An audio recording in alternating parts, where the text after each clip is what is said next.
Hi guys, welcome to my channel Lush Gardener. I hope you guys are fine and are safe. So here are two of my favorite succulents. Now I'm not very sure what exact ID it is, but it's definitely from the genus of Echeveria. Now this is two of my very favorite Echeverias. Now they both are the same varieties, but because of the difference in light, they look a little bit different.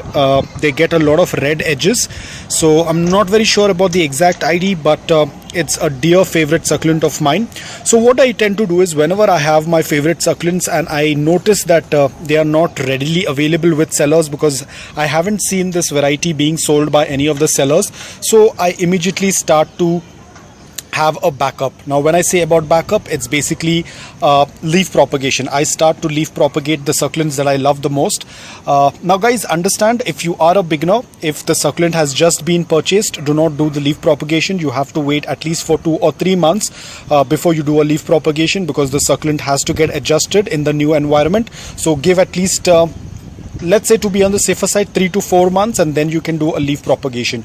Now I am making a video on leaf propagation. The playlist is getting ready. You can check the first part of the leaf propagation, and you can start preparing accordingly. As and when the progress is going on, I will definitely add in some more videos. So this is what I wanted to show you. So these are the leaf propagation of this succulent. So now here, as you can see, now this one over here, the one that I'm pointing, and this one over here, and this one, so these three at the corner, they are Graptoveria titubans. They are not this variety. But over here we have 1, 2, 3, 4, 5, 6, 7, 8, 9. 9 of them are from this variety. So in case if something goes wrong with the mother plant tomorrow, I have 10 succulents as a backup. So this is how I tend to keep some backup for my succulents, especially the ones that I like the most and which are slightly rare, which are not very readily available with the sellers. So I tend to always keep a backup. Now of course this is going to take a very long time for them to even reach to a medium size, probably another year or so. So this is how I tend to do a backup, and this is how I tend to increase the collection of my favorite succulents. Now of course guys, if you are a beginner, it's going to be a little tricky situation for you earlier in the early stage of keeping succulents. It's leaf propagation is going to be a little bit of a task, but once you get a good amount of experience, it is going to turn out to be very easy for you. But of course a lot of things do matter in this. The environment, the climate, all of these play a very important role in propagating them. You have to be extremely careful, which I am talking in my playlist video, which is going to be up very soon. So these are the Echeverias, and these are the pups. So I thought I will also water them, because I can see that the soil is kind of dry. So I'm just going to be watering. So this is the spot where I usually tend to water. So I water it very gently. Now usually I do bottom watering, I do top watering, but with top watering I have to be extremely careful. So it's not necessary that you only have to do bottom watering. You can do top watering as well, but you have to be extremely careful that you do not drop water on the mother leaf. So I have held this water bottle very close to the soil, and I'm watering very gently, very slow, ensuring that I do not overflow this pot.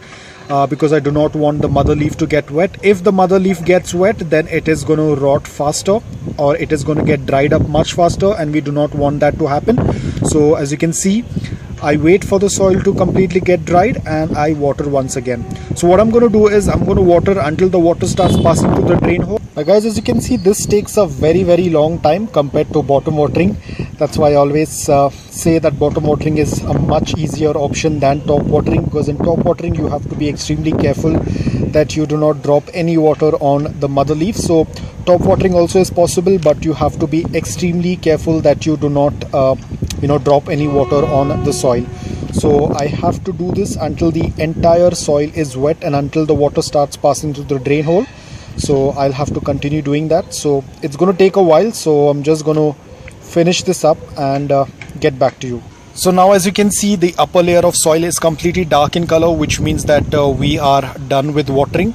And now when I'm going to lift up the container, you can see the water has started to pass the drain hole, which means that we are completely done with top watering. So it depends whichever you want to do. If you're doing top watering, you have to be extremely careful, like the way I have watered it. or else the water might splash onto the leaves, so you have to be extremely careful. Bottom watering is much safer, but again, both the methods will work out really well. So guys, I hope that this video was helpful to you. If it was, please hit the like button. If you're new to my channel, please consider subscribing to it. Until then, take care, stay safe, and keep planting.